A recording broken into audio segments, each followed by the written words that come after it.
ভাইয়া তুমি একটু টিভিটা ছাড়ো। সারাদিন কিসের টিভি দেখা তোর? তুই যেহেতু পড়তেও বসতে পারিস, সারাদিন খালি টিভি দেখিস। আমি যখন পড়ি সে সময় তো তুমি দেখো না। আচ্ছা দাঁড়া, তোর টিভিটা আমি ছেড়ে দিচ্ছি।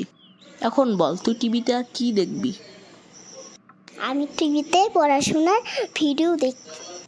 তুই আজকে এত ভালো কিভাবে হলি যে আজকে পড়াশোনার ভিডিও দেখবো বলছিস? এমনি সময় তো তুই মোটু পাতলুর ভিডিও দেখিস। সেরকম কিছুই না, আমি আগের চেয়ে ভালো হয়ে গেছি। না না, তুই তো আগের চেয়ে একটু ভালো হতে পারিস না, তুই তো আরো দুষ্টু হচ্ছিস। নাটক না করে তাড়াতাড়ি বলে দে যে তোর কী দরকার আছে।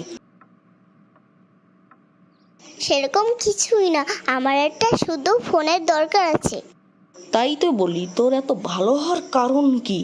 না, আমি কোনো তোর ফোন দিতে পারবো না। তোর বয়সটা তুই দেখেছিস? তোর এখনো এত বয়সই হতে পারেনি আর তুই এখনই মোবাইল চাস।